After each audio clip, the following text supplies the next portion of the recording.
Hey guys, welcome back to my channel one more time. My name is Preet and you're watching Info at a Glance, your very own immigration ease, where you watch videos and you become boss of your own immigration. And today, as promised, I'm back with another video. This is going to be an addition in my PNP series, and today, instead of talking about a particular PNP, we will be talking about PNP performance, how exactly it has been in September 2021. Why? Because September 2021 was really impactful when I talk about the PNP invites and the number of invitations that were actually issued to a lot of people who are within the country and people who were outside the country.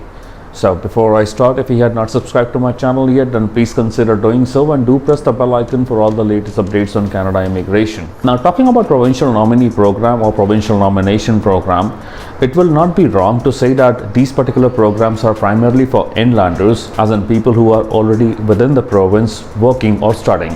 Why? Because the government of that particular province will primarily target those individuals who are eligible and already within the province to help them get a permanent status so that they don't move out and they actually start contributing to the economy on a real-time basis and get the permanent status as well. So that is why the provincial nomination programs are primarily more impactful for those who are already within the country. But it will be totally incorrect to say that the people who are outside the country do not get a chance to qualify for these provincial nomination programs, but provided they have the skill and the experience which is required to meet the bare minimum requirement for that particular province or the provincial nomination program, which is designed by the team with the help of a points table. I have already made the PNP series and it's already available on my channel, so whatever information I am sharing, it's already available in the description box below. So if you find yourself eligible and if you find yourself as a potential candidate, you can definitely check the series which is already linked in the description box below. So as we all know, in 2021 we have not seen any FSW or the Federal Skilled Worker draws, or we have only observed the CEC, which is the Canadian Experience Class, or the Provincial Nomination Program draws. Now, that will be totally incorrect to say that the FSW will not resume, because in order to meet the immigration requirement of the country, it is very much important that the country will start issuing the maximum number of invites for people who are qualifying for FSW. But yes, the PNP draws will continue to happen, as they are happening ever since 1998, when the provincial nomination program was initially started. And you will be surprised to know that in the last month, on September 2021, more than 6,500 candidates or applicants were invited under the provincial nomination program, and they were given a chance to become a permanent resident, either they are inside the country or outside the country.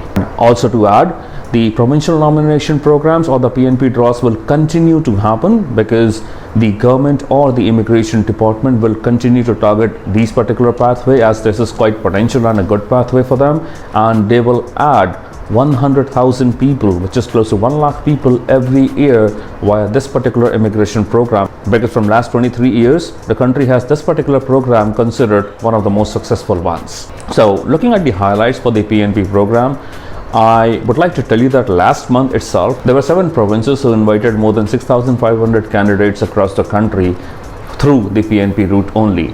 So let's have a look at which province invited and which province did not. But we also need to understand that what is the NOC in demand list, or what is the bare minimum requirement to qualify for that particular province. I'll not be discussing that, because if I include that as well, the video will go forever.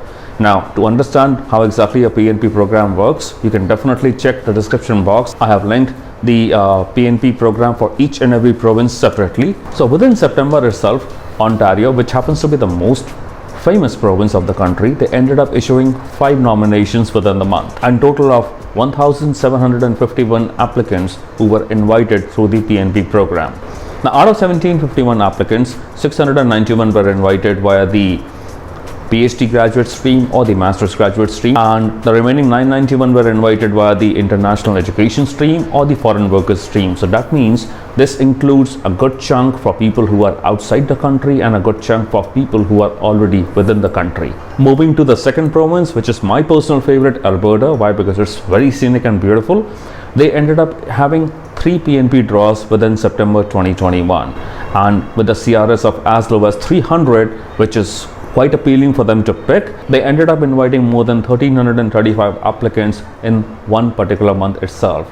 And goes without saying, Alberta also holds the largest draw of 2021 in September itself, wherein they invited more than 500 applicants in one single draw. Now moving to the third province, Manitoba, they also ended up issuing the letter of advice to apply, which is the LAA, to 1,252 applicants who were waiting for their permanent residency and who were waiting for the PNP draw. So the Manitoba province did not disappoint them, and they ended up issuing 1,252 LAAs to the applicants which were already in the Manitoba Provincial nomination program. And these nominations which I'm talking about are from the international education stream and the skilled worker category. So again, a good combination of people who are inside the country and people who are outside the country. Now talking about the fourth province who contributed was Saskatchewan, wherein we are talking about SINP.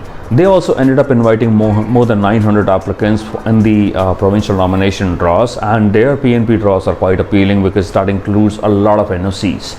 And they ended up inviting 919 applicants under the provincial nomination draws, which happened last month, and that includes people from international skilled worker category and the entrepreneur category. So this is primarily and solely for people who are outside the country only. So again, a good possibility for people who are outside the country. If they are willing to find their eligibility, this is the right time for you if you want to figure out where exactly you stand in terms of immigration, and if you are stuck in the express entry pool waiting for FSW to resume. Now moving to the maritime provinces or the Atlantic provinces, the PEI, Prince Edward Island, they also had a PNP draw last month, and they ended up inviting 143 applicants under the labor impact stream. So again, not just the main Canada but the maritime province as well. It's equally and highly contributing in terms of inviting people who are eligible, inviting people who are skilled, and inviting people who are promising enough with their profile and experience, who are taking next step in order to attain a legal or a resident status within the country. So if you are one of those who has that particular skill, who thinks that your experience and your skill and your education is definitely and completely in demand basis the NOC in demand list for that particular province, you should not be wasting time when you find yourself eligible and just hesitating. Why? Because you think it's not the right time for you. But understand, it is necessary for you to consider and go ahead with that. And last but not the least, Nova Scotia, under the Nova Scotia nomination program, they also ended up inviting 30 applicants from the express entry pool who are eligible to apply for permanent residency, and this also includes applicants who were interested to apply for the entrepreneur category. And that is one interesting fact for you to understand, that each and every category in each and every province is actively and solely working towards hiring more immigrants, because we need to understand one basic thing over here, that the requirement of immigrants within the country is not gonna stop. Why? Because that is the bare minimum requirement for the country to survive and run the economy. And moving to the extreme west, not to forget British Columbia, under the various PNP programs and the streams which they already have running, they also ended up inviting more than 600 applicants under the various categories of their immigration program and the PNP program, and they had more than 600 invites issued last month itself. So the whole purpose for making this video was to give you a brief insight that if you are outside the country or if you are inside the country, and if you are trying to find a pathway in order to get a permanent residency within the country, this is the right time. Do not wait for FSW to resume, or do not wait for next year. If this is the time for you, if you find yourself eligible, if you find yourself as a potential candidate, do not waste time and make sure that you are appearing in the provincial nomination programs, and if you are finding your eligibility. And how to find your eligibility is quite simple. All you have to do is to understand the provincial nomination program for that particular province and see if your NOC falls in the NOC in demand list or not. But if you think that the NOC in demand list for that particular province is not available, for an example, a province like Alberta, you can still be sure that if your skill or if your NOC will be eligible, you will definitely get an expression of interest, and then you can proceed further. But yes, wherever you can apply in terms of the provincial nomination program, do not hesitate yourself from submitting an expression of interest so that at least you are eligible. And even if that requires a job offer, it is not impossible that you will not get it. It can be difficult, but yes, it is definitely possible if you find the right employer and if you have the right skill with you, and if your approach towards getting a job offer is absolutely accurate. YouTube is full of videos which is giving you a lot of information about how to apply for job offers and how to prepare your resume in Canadian format. And I am sure such information can really help you instead of just sitting and waiting for FSW to resume, and if you think that your score is potentially high and you can crack it in the very first draw. But that very first draw is not happening soon, at least for this year, because we are anticipating some major changes in the immigration law starting November 2021. So that's all for today. If you like the video, then don't forget to press the like button, and do consider subscribing to my channel and press the bell icon for all the latest updates on Canada immigration. And if you want me to assess your possibility and give you a heads up on your profile, you're more than welcome to connect with me on my Instagram handle. The barcode is on your screen. It's info@aglance21. I will be happy to revert back basis my availability, and I'll see you next week with another amazing immigration update. Until then, bye bye.